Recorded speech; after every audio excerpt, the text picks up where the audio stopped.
Hello, Terry, John, Jill, Josh, Timothy, Ryan, Luke, Alex. If that's any of your names, then congratulations, a shout out to you, and if it's not, I apologise. Hey guys, it's Jock and JD here, coming at you again with an Elemental Shaman PvP video. I wanted to kind of talk about this a little bit because I've seen people playing it and some people have recommended to play the Icefury build in especially a BG environment, so I did have a go of it, and I've got to say one thing. I can't decide whether or not this talent is OP or completely mediocre. You know, what's the benefits of Icefury? Well, what it does, and I'll leave a little design in the top right so you can see what the buff does, is basically you cast Icefury on a target and for 15 seconds you can do 4 frost shocks and they're going to do a shit ton more damage. And that's literally simply it. What's the difference also is those frost shocks are instant cast and just require a little bit of maelstrom to be able to get the cast off. So what are the positives of this? Well, the main one being instantly that it's a third school added to your shaman. So if they kick you an Icefury, well, guess what? You can now use your nature spells to heal, such as Healing Surge, or you can continue to do lava burst damage or lightning bolt because it's a nature spell. And that's a great addition, to have that additional school where you can do some damage, because as you find when you're going to be doing Legion, you're going to get kicked twice, especially against 2 melee. You know, they're going to kick you on your fire and then they're going to kick you on your heals. And you're kind of just stuck there like, well, this sucks ass, I can't do anything. Well, don't worry, because now you've got Icefury. And Icefury, just got to get that one cast off like I mentioned, and then 4 nice swift frost shocks, sorry. A little bit tongue-tied there. It'll also be pretty good with the PvP talent, which allows it to do a little bit more extra damage. I think the talent overall increases the damage by Frost Shock by an additional 20%. You know, that's definitely something to think about, and also then it will generate Maelstrom as well. So it'll still cost some to spend, but then you'll get some back. I think it's going to be like work out at like say 12 Maelstrom to use, and then you get 3 Maelstrom back. If you take that talent that is in the Honor talents, I believe it was like level 8, so you'll get it really quickly. So yeah, I've just been playing around with it after you guys recommended it, and it's nice damage. I mean, for example, say someone's got about 4 to 500k HP, a Frost Shock buff to do 400% more damage hits for about 40 to 50k, so if you can get all 4 of them off, and you should do because they're all instant cast, just obviously bear in mind that you've got some Maelstrom, you're going to do about 200k's worth of damage. And that's about 40 to 50% of someone's HP. You know, whilst also remaining hopeful, fingers crossed with RNGesus on some Lava Burst procs, some pretty good damage. I mean, it's actually quite surprising, and you'll get to see it in this video, the opportunities that I take to use it, and you will see it do good damage. You know, against this rogue here, just getting my lava spells off, trying to get a little bit close to him, see if I can do it, but you know, as a rogue, he's got a speed buff. You know, I noticed that I'm next to Ryan, who's currently playing Frost, you know, so he's got the snares locked down, so I can just chase after him with my little disengage and get some damage into him. You know, he obviously vanishes there, but he most likely dies. So yeah, gotta say straight off the bat, thank you for whoever recommended it. It definitely wasn't something I missed, it was just something I didn't really think in my mind was a big deal, because normally Frost Shock hits for like, you know, like 8k, but I didn't really think about the fact that if you times that by 400%, that actually now becomes quite a significant piece of damage. See, as we switch here, I get the Icefury off on the Mistweaver, you know, that hits him for 27k, get the hard card Lava Burst, and then I'm just spamming Frost Shocks. You saw one there hit for about 47k. So yeah, the damage is noticeable. And I've got to say that as a Shaman main, and I will talk about the classes that I've chosen in a very, very soon video, to just, you know, give you my reasoning for why I chose these classes, and what, you know, there's 2 I've specifically chosen to play, and you know why I chose, you know, basically just why I chose them, because I appreciate 100% that there's people out there that are just like me, that were like, I you know, so much has changed in Legion, I don't know what to play anymore, you know. What my main, if it was a hunter, sorry again, you know, some people like it, that's cool, but a lot of majority don't. You know, it's kind of hard to kind of sit there and go, well, I don't know what to play now, because my class was so heavily changed that I'm unsure and I'm slightly worried. You know, and that's neither here or there, but hopefully the way that I deducted how to play my classes can assist you guys with what you want to play as well. You know, same along with what professions I've chosen and all that stuff. But we're drifting off now into the, you know, the ether of what is going to be available in Legion, and I'm generally very excited for Legion. You know, let me know if you are or if you're not below and your reasons for it, because I'd love to discuss that. But so yeah, you know, this was just, you know, it's average Twin Peaks, just doing some damage here. This combat rogue just popped his defensive, but then just gets shot down. I didn't manage to interrupt that glacial spike. I was a little bit slow, but fortunately, you know, we've got most of our team here. You can see in the top left. Obviously, when your teammates' plates are highlighted and they're not grayed out, it means they're next to you. You know, they're within the distance of you, and you can just do it all. So I'm just trying to help out my flag carrier there. We're just getting some damage on. You know, I noticed the rogue here intercepting our healer. See the EFC, but unfortunately, you know, his ghost will formed off. But that's not going to deter me. You know, going to get on that mount and chase after him, because you got to play this game, guys, to win. You got to be a team player, you know. I was always showing you guys just me doing fat damage, you know. I was topping those BGs and stuff, and that's not always the best way, you know. It's a little bit selfish in a way to be like, well, I'm just going to film all of this with me absolutely kicking everyone's ass, you know. Look at that skill right there, dodged that earth totem, you know. Ain't got no time for that, you know. I'm able to get some good damage off here. Shears me on fire. Well, guess what? Icefury. Ironically, he capped, so I capped at the same time and got my cap on him. So I'm just getting my Icefury off here. You know, that mage just locks me, so I'm trying to get the hex on the mage. We get the full hex.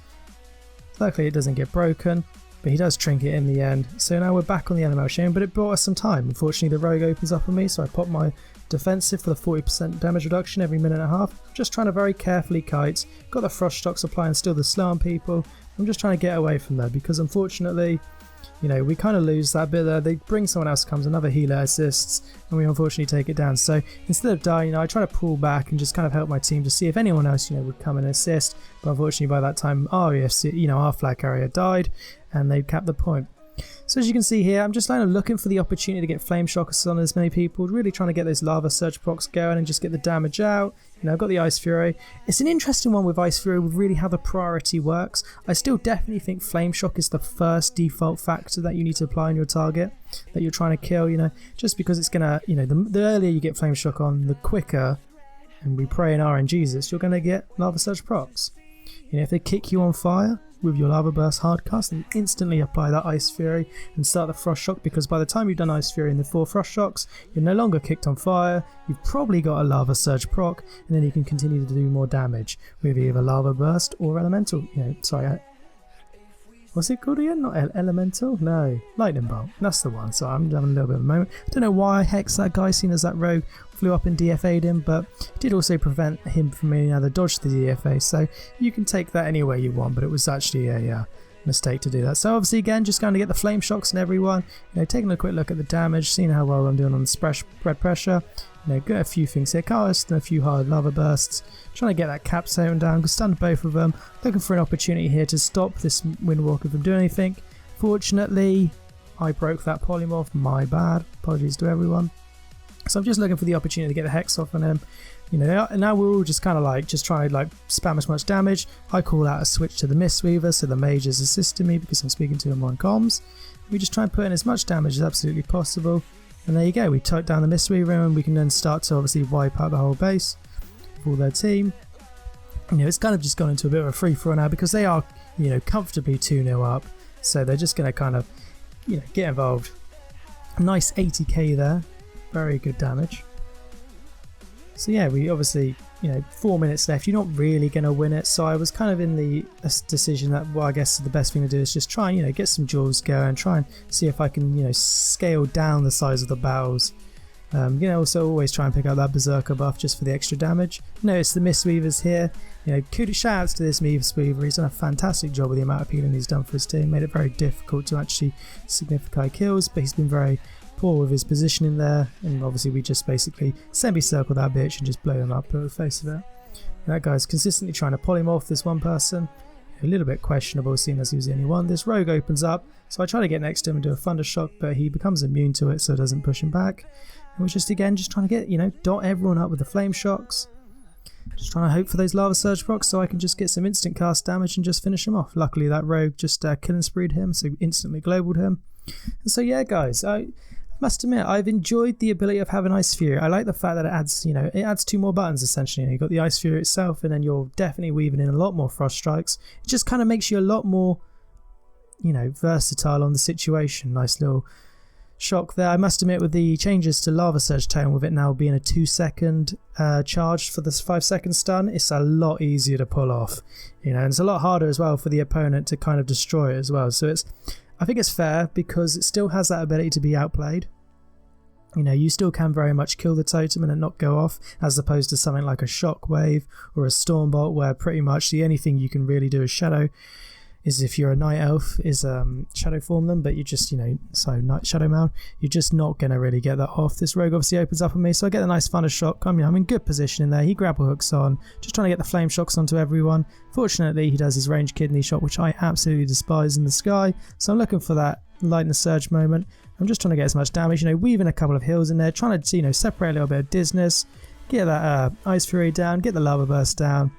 And I mean, you can see here kind of like the issue with the damage, but as you can notice here, this is me just chaining the frost shocks after the Icefury, and I did do a good amount of damage, you know, with a few heals, because obviously 2 rogues have opened up on me, so we're in kind of a little bit of trouble. Well, there's actually 3 rogues that opened up on me, so, you know, what can you really do against especially rogues in this expansion? Considering there was 3 of them as well, you're kind of really just in for a bad time. Let's be honest there. Let's not, you know, say we did bad or anything, because that was just got ganged up. You know, you've ever been at school, you know, you had that bully, it feels bad. You've got 3 bullies on you at the same time, feels super bad, and you're kind of screwed.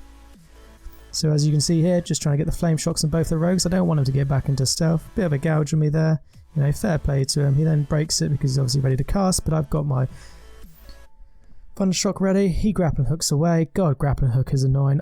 What I will also say, another good thing about Icefury is this.